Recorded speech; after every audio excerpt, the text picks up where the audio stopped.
We focus on history, culture, religion, art, social, and philosophy of Nusantara. Here, in the presence of Nusantara, we were made to be forgotten about the goodness of ourselves. Because negativity seems to be more interesting for us. Now, I'm Sutoyo Raharto and friends, assist you, to remind you, to awaken you that we still can find the gems of Nusantara. They are the great sights of Nusantara.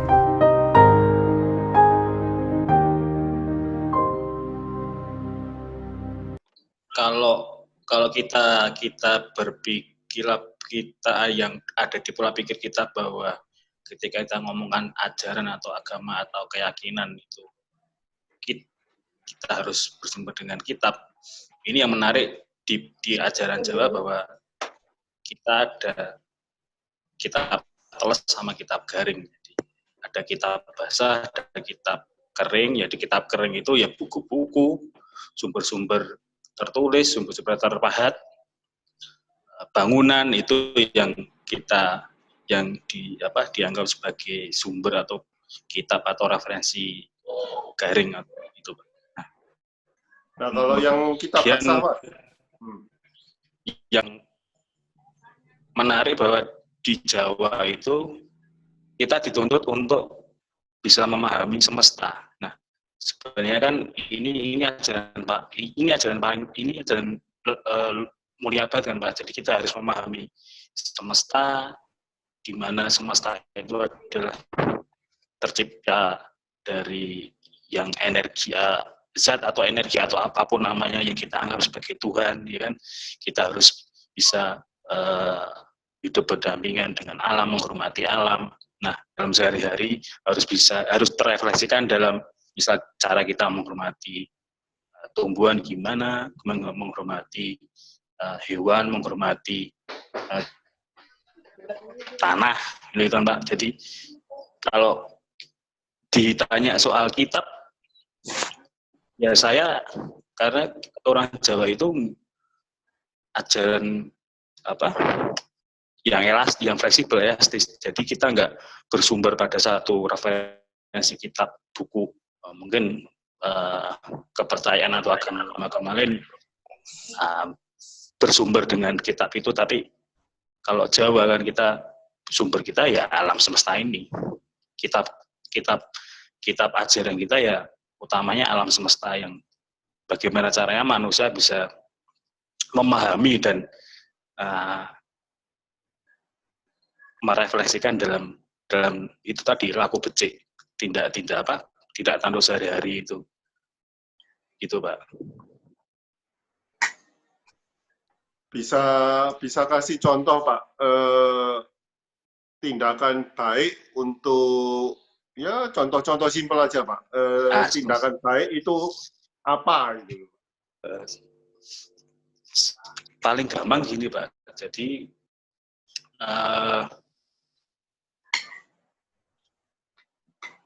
kalau di Jawa kan ada istilah delon gitokmu dhewe gitu kan. Jadi lihatlah tengkukmu sendiri. Jadi ketika kita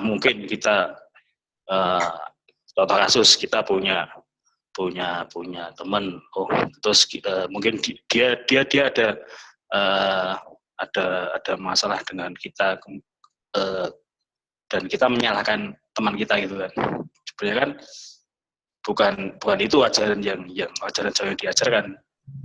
Kita jangan menyalahkan orang lain, tapi lihatlah diri kita. Mungkin kita ada yang salah dengan dia, akhirnya dia melakukan sebuah kejelekan terhadap kita. Jadi lebih ke introspeksi diri Pak. Jadi lebih ke memahami pribadi si manusia itu sendiri, gak gampang menyalahkan lian gitu.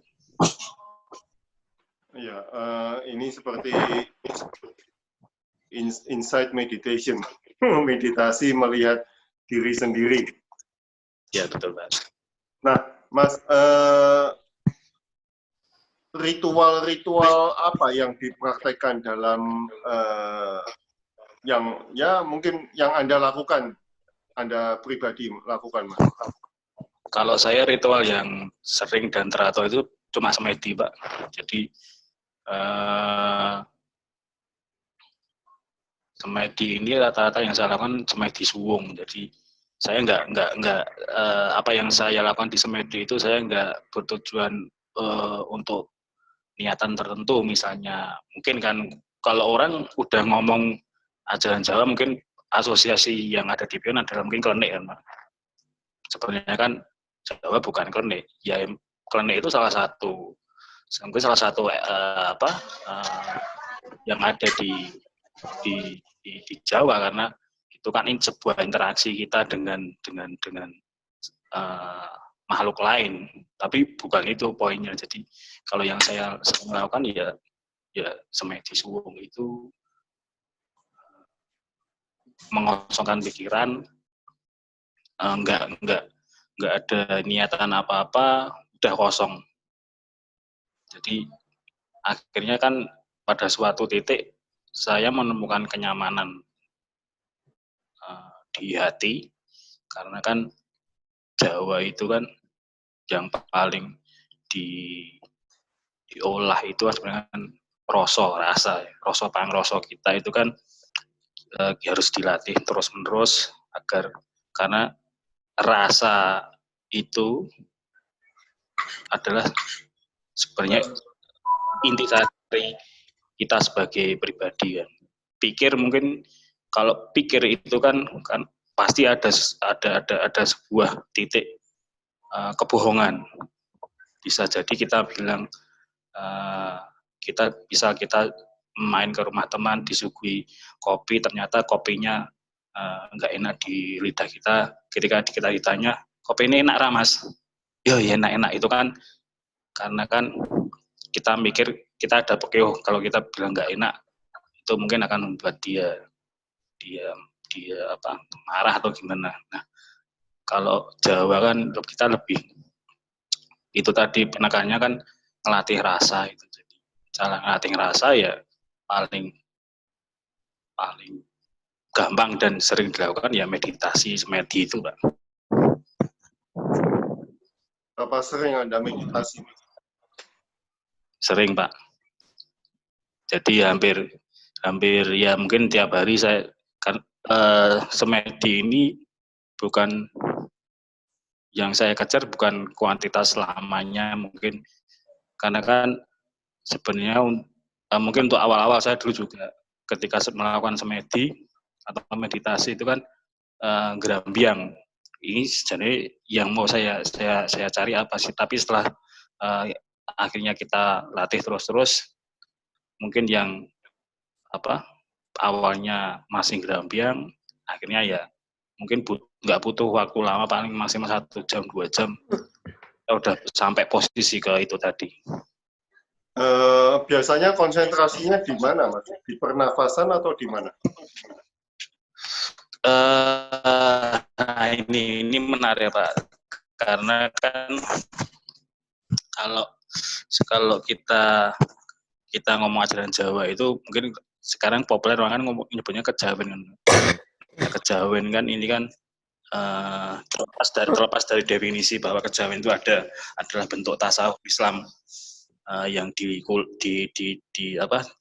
diselimuti oleh ajaran-ajaran sebelumnya. Jadi laku macam kalau yang saya lakukan itu saya konsentrasi ke itu tadi, pucukin grono sama pernapasan itu, Pak. Itu yang sering saya lakukan. Jadi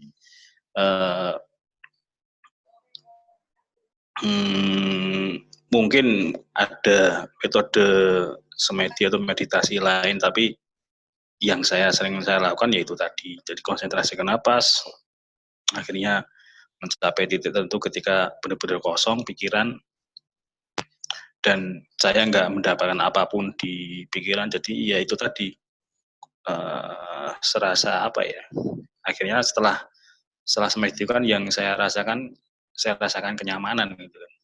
Ya mungkin sebelumnya saya gerusa-gerusu atau gimana setelah semedi mungkin beberapa menit atau setengah jam, 1 jam, akhirnya bisa menemukan posisi yang enak. Gitu. Ya itu Pak, simpel sebenarnya. Ya, simpel sebetulnya, Mas. Yang membuat complicated itu pikiran kita sendiri. Nah, itu Pak. Ketika ada pamrih itu kan. Jadi kalau almarhum Sosro Kartono kan bilang sepi pamrih rameng gawe. Jadi melakukan apapun itu kalau Jawa kan harusnya kan tanpa pamrih itu seharusnya gitu kan Pak. Tapi ketika ada pamrih sedikit pun ya akhirnya bikin bulat pikiran dan tindakan kita itu. Oke, Mas, ini punya pengalaman spiritual nggak, Mas, tentang mempraktekkan meditasi atau mempraktekkan ajaran Jawa Dipa atau Kejawen? Silakan. Kalau pengalaman spiritual sebenarnya banyak Pak. Kalau mau dipikir direnungkan. Jadi kalau ini pengalaman pribadi aja. 2-3 tahun terakhir ini saya kayak dikasih dikasih jalan, karena kan saya kan kebetulan Mbak, jadi saya kan bergelunya kan di dunia pariwisata. Kemudian cita-cita saya itu pengen Jawa ini, baik itu sejarah, budaya, bahkan nilai-nilai Jawa itu bisa kita angkat kan. Masa kita kalah sama Jepang dan Korea. Jepang dengan kaizennya bisa dipakai di mana-mana, masa Jawa yang begitu luhur, begitu mulia ajarannya enggak, orang Jawa pun sampai nggak mau pakai, nggak mau lihat, nggak mau mempelajari. Nah, ini akhirnya saya kayak dikasih jalan terang, bisa berkenal dengan teman-teman baru, bisa berkunjung kemana, bisa mempelajari apa yang saya cari gitu kan Pak. Ya, itu pengalaman yang saya rasakan, pengalaman spiritual itu. Jadi kayak serasa ya hidup itu di jalan itu enak, mau nggak punya duit ya nggak apa-apa, ya kan, yang penting bisa makan kan. Mau dapat rezeki, mau dapat teman baru, ya kita nikmati. Jadi di pikiran itu nggak ada target tertentu, seperti jadi saya harus punya inilah, saya sebulan depan kita harus target apa, atau saya harus punya apa. Itu di pikiran saya sudah, bukannya saya melepaskan ke dunia ini kan, tapi itu bukan sebuah tujuan utama saya hidup. Hidup itu ya kita nikmati. Wow, ini yang luar biasa, Mas. Hidup itu kita nikmati, dan kita harus berlaku baik kepada alam ya, manusia, betul, pohon, tanah. Ya. Dan antara pikir, terus perasaan dan perbuatan itu harus sinkron. Ini yang susah. Kelihatannya kalimatnya itu enak didengar, cuma jalannya susah. Pikir, perbuatan, dan perasaan, Pak. Ucapan. Perasaan. Oke. Pikir, perbuatan, dan perasaan.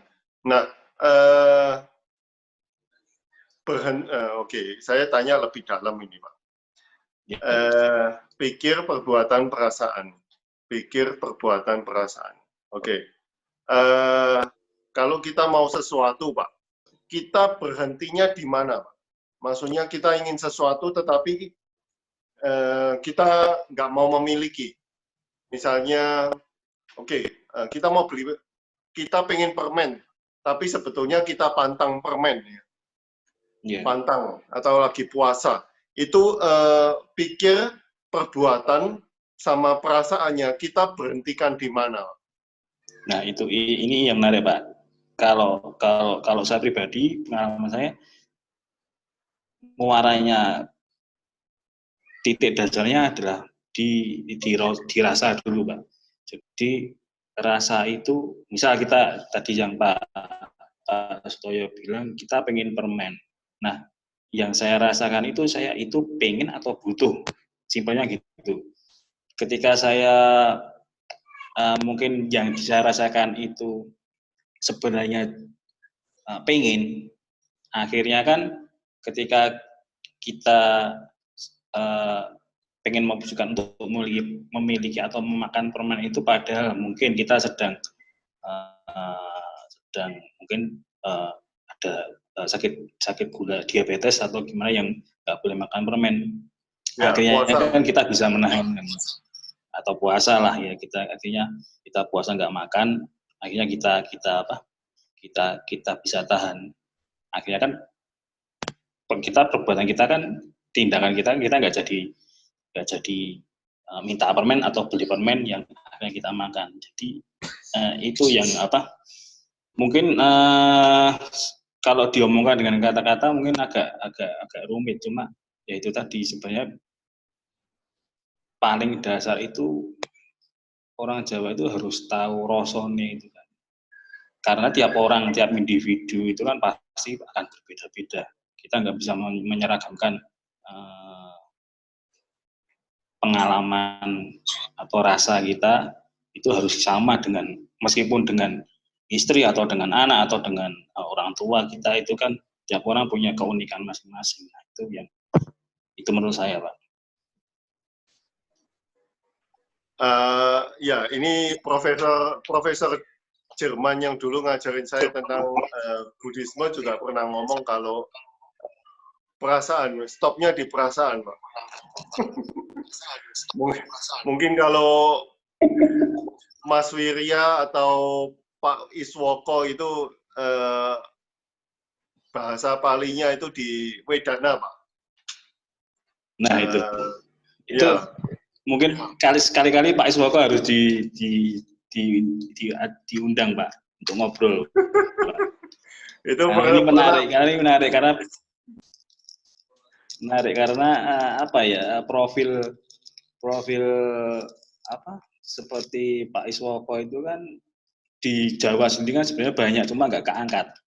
Sudah pernah ini rasanya 2 bulan yang lalu kita undang Pak Iswoko. Oke. Lalu tujuan akhirnya apa, Mas? Nah, ini menarik, Pak. Tujuan akhir, kalau mungkin kalau yang mainstream kan, atau yang mungkin saya bisa ngomongkan, kalau ajaran agama kepercayaan langitan kan mesti kan tujuannya kan mendapatkan surga gitu kan. Jadi kalau apa yang saya pahami dan saya praktekkan ya itu tadi, kita berbuat, intinya kita berbuat becik aja, kita berbuat baik, akhirnya kan mungkin kalau dalam terminologi Buddha kan, kita akan, setiap orang kan pasti punya karmanya. Dalam bahasa Jawa kan ngunduh wong makarti. Jadi ketika kita melakukan sebuah misal kebaikan, ya mungkin di saat yang sama atau mungkin entah kapan itu kita juga akan mendapatkan kebaikan itu sendiri. Dan ketika kita melakukan keburukan atau kejahatan, ya suatu saat kita akan mendapatkan apa yang kejahatan atau keburukan yang kita lakukan itu. Jadi kalau ditanya tujuan akhir saya cuma berbuat baik, itu aja. Wah. Saya nggak mencari pahala, nggak mencari surga. Yaitu tadi, surga itu kan sebenarnya cuma simbol kalau pemahaman saya, bahwa surga itu ada di pikiran manusia masing-masing kan. Ketika kita bisa melakukan kebaikan, melihat orang lain senang, itu kan sebuah kenikmatan, bukan surga dalam pengertian pada suatu lokasi atau alam tertentu. Itu kan itu yang mungkin pada awal-awal saya masa kecil atau gimana, mungkin itu yang diajarkan atau yang selalu didengungkan di pikiran saya. Tapi setelah berkembangnya waktu, ya saya hidup itu nggak butuh pahala, nggak butuh surga. Berarti kan itu saya kan melakukan sesuatu kan berarti ada pamrihnya itu kan. Berarti padahal apa yang saya yakini bahwa kita berbuat baik itu atau kita melakukan sesuatu, jangan berharap apapun dari apa yang kita berbuat. Kalau kita mau ketemu misal di jalan ketemu orang lagi nuntun sepeda motornya, mungkin kehabisan bensin, kita bantu, kita belikan atau kita dorong sampai ke SPBU terdekat. Itu ya udah kita lakukan aja tanpa harus berharap bahwa kita akan mendapat pahala. Hal-hal seperti ini sebenarnya sepele, cuma kalau dan ini yang ingin saya rasakan yang sudah mulai hilang bukan aja di orang Jawa, cuma ya manusia sekarang ini seperti itu. Ini ada komen dari Pak Bayu. Menjalani laku dhamma, angudi laku becik, anggayuing, sejatining becik mencari kedamaian. Oke. Betul. Tentrem, damai, tentrem, Pak. Nah, Mas, apa sih yang kita cari? Saya mau tanya kembali ke kitab bahasa sama kitab kering. Kalau kitab kering itu kan katanya buku ya. Kalau kitab bahasa, ini kan belajarnya dari mana jadi, Mas? Misalnya nih, misalnya Pak Anton pada waktu kecil kan Muslim ya, Islam.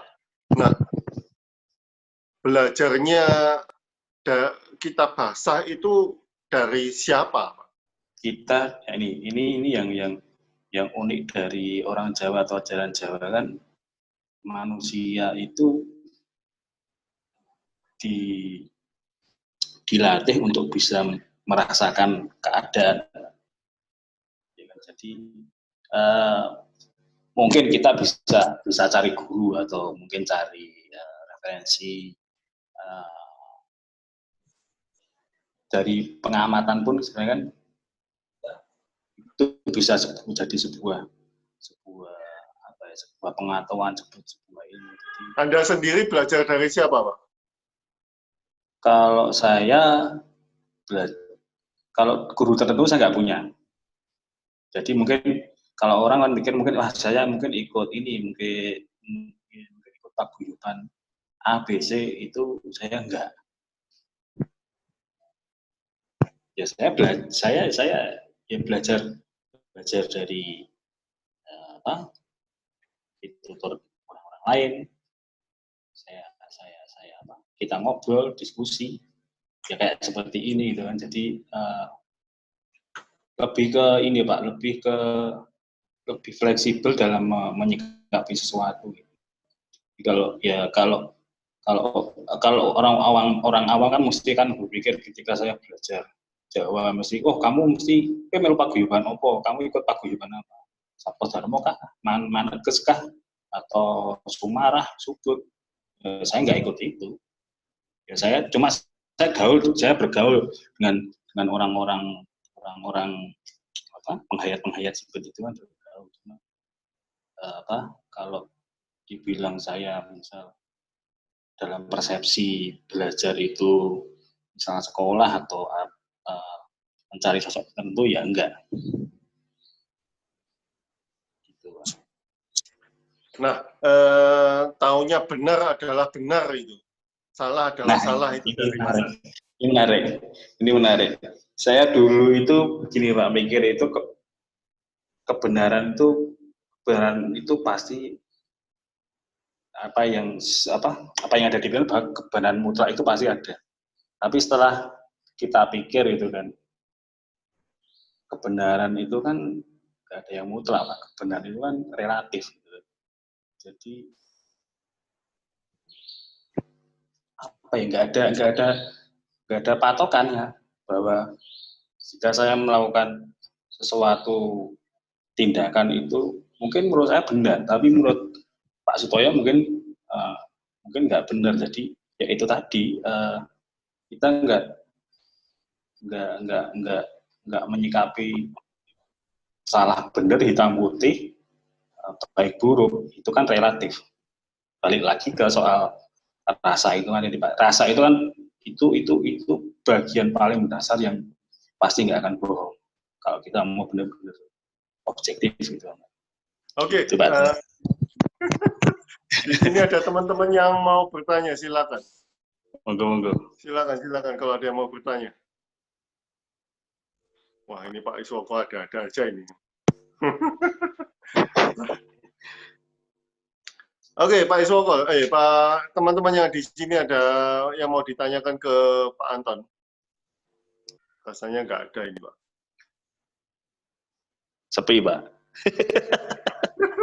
Enggak, soalnya tadi Bu Rona ngomong tadi yang masuk cepat sekali, terus habis itu, yang kedua ini tanya bagaimana sejatinya kehidupan, Pak. Sejatinya hidup itu kalau menurut saya ya hidup ya kita jalani aja, Pak. Hidup ini ya kita nikmati, nggak usah kemerungsung ya kan. Bukan berarti nyerah, tapi ada suatu titik ketika kita sudah melakukan sesuatu ya kita bisa ya terima yang bantum gitu. Kita nggak akan bisa menuntut hidup saya harus begini, harus begitu. Ya kita mengalir aja. Kalau menurut saya ya let the river flow. Bukan berarti kita pasrah dengan keadaan, cuma tetap hidup itu harus fighting dan harus berusaha semaksimal mungkin, tapi nggak usah ngoyo-ngoyo gitu. Oke. Mungkin satu pertanyaan lagi dari teman-teman. Ya, halo, selamat malam. Semoga tidak putus-putus suaranya ini. Monggo Mas. Karena pembahasannya adalah kembali ke ajaran leluhur, sebenarnya ada satu hal sih yang pengen saya tanyakan. Sebenarnya masa di mana masa ini kemudian dijadikan atau dianggap sebagai leluhur ini sejauh apa gitu? Berapa tahun yang lalu atau berapa masa yang lalu gitu? Karena banyak orang yang mengatakan bahwa dia melakukan atau meneruskan tradisi leluhurnya, tetapi saya belum melihat bahwa apakah benar itu masa leluhur yang si A anggap ini sama dengan masa leluhur yang si B anggap gitu. Karena patokannya leluhur ini banyak sekali kan itu. Nah, yang sering menjadi rancu adalah ketika orang-orang penghayat atau orang-orang kapitayan yang kemudian menyampaikan bahwa mereka melanjutkan tradisi leluhur atau melanjutkan kepercayaan leluhur, patokan leluhurnya ini sampai di mana itu yang kemudian dianggap sebagai leluhur, seperti itulah.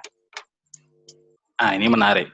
Kalau ngomongkan soal batasan leluhur nih kan, karena kalau kita lihat di realita itu kan sebenarnya yang dianggap leluhur ya sebenarnya kan startnya kan dari orang tua kita, bener nggak Mas Firya? Ya kan, jadi kita runut ke atas gitu, kemudian pasti kalau kalau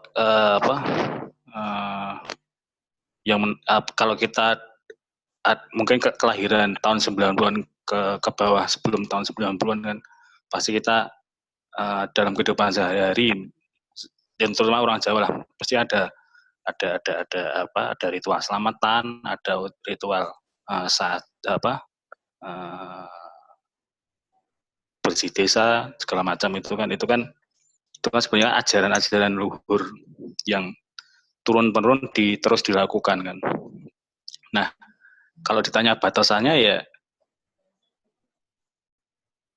saya pikir itu sebatas yang bisa kita lakukan, bisa kita interpretasikan dalam tindakan kita sehari-hari gitu. Jadi kalau misal selama ini ada tradisi sebelum, kalau di Temanggung itu kan ada, kalau di Temanggung kan misal ini kan Temanggung terkenal dengan tembakau kan, setiap panen tembakau kan mesti ada sebuah adat, saya lupa namanya apa, ada semacam selamatan kan. Nah itu kan sebuah ekspresi ajaran leluhur kan. Ketika panen tembakau itu datang, petani-petani bisa memanen tembakunya dengan hasil yang bagus, bersyukur kepada Sang Pencipta dengan membuat sajen-sajen tertentu, melakukan ritual-ritual di petilasan desa. Itu kan sebenarnya kan ritual-ritual atau aktivitas yang harus kita lakukan terus, terlepas dari kontroversi bahwa mungkin itu dianggap salah atau apa, tapi itu ya itu yang bisa kita lakukan sebagai generasi Jawa sekarang ya seperti itu. Jangan sampai kegiatan-kegiatan seperti itu kita tinggalkan. Paling simpel kita bikin inilah paling simpel mungkin mbah kita kan bilang kita bikin kamu puasalah ketika hari wetonmu. Itu kan sebenarnya kan hal yang kalau dipahami lebih lanjut kan itu kan mengasah manusia agar lebih menghargai dirinya. Mungkin saya bisa nambahin sedikit. Saya ngasih judul kembali ke ajaran leluhur, karena backgroundnya Pak Anton ini Muslim ya. Jadi yang dimaksud Pak Anton dan saya adalah kembali ke ajaran leluhur kita sebagai orang Jawa. Jadi tidak ajaran luar Jawa atau luar negeri gitu loh, Mas Miri ya. Jadi bukan kita mau narik waktunya berapa tua leluhur, tapi kita kembali ke ajaran-ajaran simbah-simbah kita gitu. Itu yang dimaksud Mas Yuri. Sedikit nambahin Pak. Jadi gini, kenapa saya tanyakan tolok ukur massa gitu? Karena kita nggak usah jauh-jauh sih keluar dari Jawa gitu. Karena saya kebetulan juga tinggal di Jawa, lahir di Jawa. Yang seperti tadi Mas Anton ceritakan tentang ada beberapa ritual desa itu, atau ada desa yang wiwit, atau kemudian ada di mana tunggu tembakau di Boyolali. Nah, ini yang justru pengen saya tanyakan gitu, karena salah satunya adalah acara temanten tebu atau ritual temanten tebu itu yang saya tahu gitu, semoga ini juga nggak benar gitu. Yang saya tahu adalah temanten tebu itu adalah adat ritual yang diciptakan Belanda ketika itu, kan dari tradisi Jawa sebenarnya, bukan dari tradisi masyarakat aslinya gitu. Di-create sama Belanda untuk kepentingan tertentu waktu itu. Nah, kembali lagi kalau menyampaikan seperti yang ini Pak Iswoko tulis, ini adalah patokan leluhur bagi saya tatkala individu sudah tidak mau makan. Yang menjalankan ritual temanten tebu kala pertama itu sudah tidak mau makan semua itu, karena sudah meninggal semua gitu. Nah, ketika kita kemudian melanjutkan ritual itu, ini jadi bingung leluhurnya siapa gitu. Nah, kalau patokannya leluhur hanya sampai kepada tolok ukur bahwa itu turun-temurun garis lahirnya kita ke atas, maka ketika kemudian leluhur ini, salah satu leluhur kita yang ada di garis itu melakukan ritual yang berbeda, maka kita akan mengikuti itu, entah itu benar atau salah, entah itu kemudian pas atau tidak. Gitu. Saya sebenarnya agak cenderung setuju dengan yang disampaikan Mas Anton tadi, bahwa kejawen atau ajaran Jawa yang dijalani Mas Anton itu adalah salah satunya dia fleksibel gitu. Kejawen ini fleksibel mengikuti pola. Kenapa tidak ada kitab baku yang kaku, itu nggak ada. Tadi disebutkan ada kitab kering dan kitab basah gitu. Meskipun saya keduanya nggak paham semua gitu. Nah, itu tadi kenapa saya bertanya gitu tentang patokan tolak ukur masa leluhur ini sampai kemana gitu. Karena ada beberapa hal ritual yang dulu saya juga senang sekali gitu, sampai saat ini juga masih senang sih sebenarnya, tapi dulu saya tidak mencari tahu ini sebenarnya seperti apa, just do it aja gitu, lakukan aja gitu, menikmatinya gitu. Tetapi kemudian ketika saya tahu bahwa loh, ini ternyata di era itu diciptakan karena kepentingan politik. Oh iya, di era itu diciptakan karena kepentingan dagang. Oh iya, di kala itu diciptakan karena suatu kepentingan kekuasaan dan sebagainya. Nah, ini yang kemudian saya tanyakan, bahwa mana sih sebenarnya yang masuk di kategori leluhur ini yang akan kita pakai. Nah, seperti itu sih, Pak. Nah, ini menarik, Pak. Jadi makanya ketika Pak Sutoyo menanyakan soal ritual tertentu, kalau pemahaman saya bahwa apa yang saya pahami dan saya kerjakan, kita kalau saya pribadi nggak terkungkung dengan sebuah ritual, ya kan? Karena kan sebuah ritual itu akhirnya kan jika itu kan cuma semacam ekspresi dari simbol dari sebuah sebuah sebuah keyakinan kita meyakini sesuatu gitu kan. Jika kita terpaku atau terkungkung dengan ritual itu kan akhirnya ya itu tadi, kita nggak seperti yang lainnya, akhirnya kita terjebak dengan ritual-ritual yang mungkin seperti Mas Firya tadi bilang, kita nggak tahu itu ini latar belakangnya gimana ketika itu ritual pertama dibuat gitu kan. Jadi sebenarnya kalau menurut saya ditanya seberapa batasan leluhur itu, ya akhirnya balik ke sisi manusianya dan atau si kelompok pelaku itu tersendiri kalau menurut saya sih. Kembalinya nanti ke pertanyaan saya, Pak. Iya. Gimana kita tahu kalau benar itu benar, salah itu salah? Nah, itu. Makanya tadi seperti saya bilang bahwa kebenaran itu kan nggak ada yang mutlak, Pak. Ya. Semua itu balik ke rasa si orang tersebut. Jadi makanya dari awal saya bilang bahwa ketika kita ngomong ajaran leluhur dalam hal ini Jawa, itu kita harus bisa dismantle pola pikir, kita harus bisa bongkar pola pikir bahwa ajaran yang dimaksud di sini bukan harus kaku dengan aturan-aturan atau ritual-ritual tertentu. Nah, itu yang memang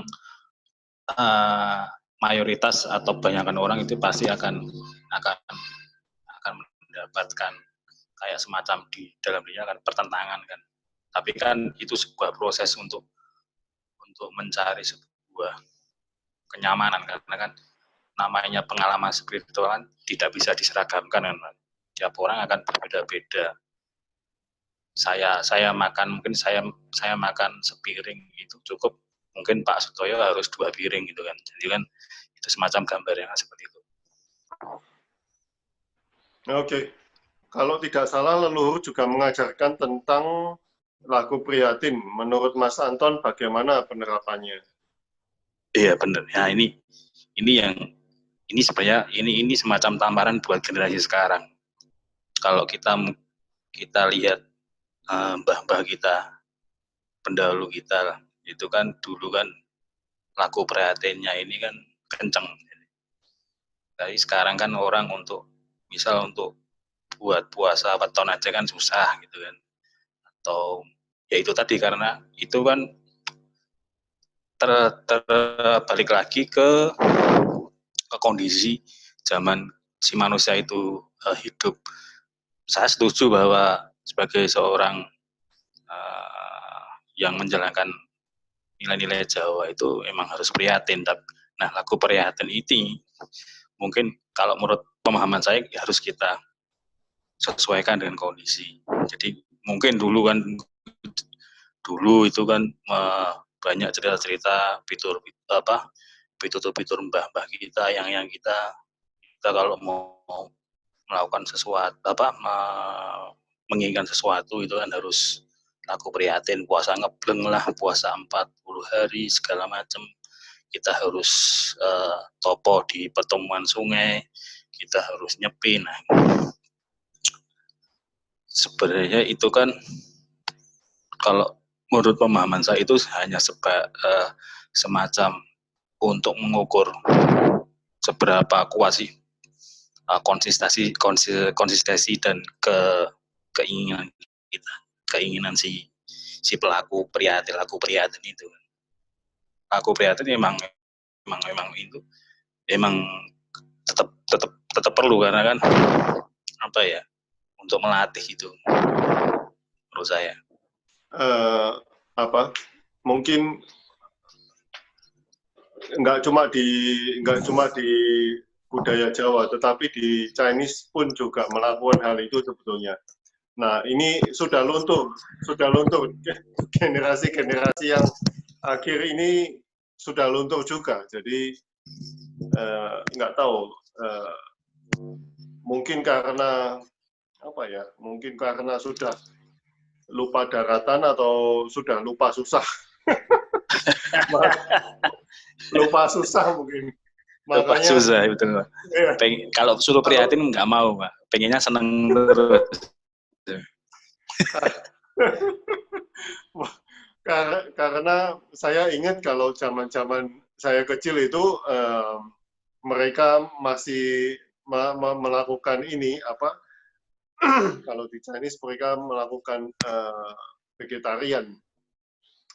Ya, itu sudah ya tidak semuanya begitu sekarang. Sekarang vegetarian jadi tren, Mbak. Healthy food ya, Pak. Malah jadi lebih. Nah, itu kan itu makanya saya tadi bilang itu kan dilihat dari kondisi zaman itu. Kalau wong Jawa kan bilang mulur mungkerte donya, kan wong Jawa iso melu gitu kan. Jadi ya itu kan fleksibel. Jadi ketika kita mungkin sekarang ini zamannya udah IoT 10.0 atau apalah, nah itu kan kita harus beradaptasi dengan kondisi seperti sekarang ini. Iya. Tapi nggak tahu ini selanjutnya bagaimana. Oke, mungkin cukup untuk hari ini. Terima kasih waktunya, Mas Anton. Mungkin kalau bisa dikonklusikan adalah menikmati hidup, ya, menghormati alam, ya. Lalu kita prihatin, ya.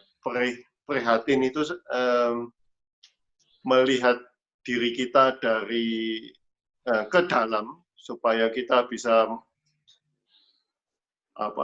berhati-hati untuk melihat keluar lingkungan kita. Ini ajaran yang sangat luar biasa di Jawa, ya. Apakah ini hanya Jawa atau di tempat lain juga ada, atau ajaran ini dulu ada lalu luntur, kita juga. Pak Sutoyo, saya boleh kasih masukan? Silakan. Kebetulan saya kenal ada pelaku Marapu, Pak. Jadi ini kepercayaan lokal di Sumba. Nah, beliau ini menarik, mungkin bisa jadi teman sharing sebenarnya apa sih Marapu itu. Karena kan kalau kita tarik garis benang merah itu kan semua kepercayaan lokal itu sebenarnya kan ada titik temunya, ada kesamaannya, kemiripan. Saya pikir momen-momen seperti ini kan mulai kita memperkenalkan harta karun yang terpendam yang mungkin terabaikan. Ini harus kita angkat bareng-bareng, Pak. Siap, boleh. Kita bisa ajak share bareng-bareng. Oke, mungkin kalau kita ke Sumatera, Kalimantan, di sini banyak orang Sumatera ini. Beberapa dari member kita juga orang Sumatera. Saya rasa kalau kita kembali ke ajaran lokal yang masih berpadu pada alam, ya mestinya hampir-hampir sama, Mas. Hampir-hampir sama. Ajarannya ya menghormati alam dan sebagainya. Karena konsep mereka bukan konsep Tuhan yang dipersonifikasi, tetapi Tuhan yang alam ya. Itu saya pernah dengar ya, hampir-hampir sama kok, sama ajaran Jawa. Oke, terima kasih Pak Anton, terima kasih Pak Anton. Sama-sama Pak Sutoyo, teman-teman dan lain, terima kasih atas waktunya. Terima kasih atas waktunya. Matur nuwun.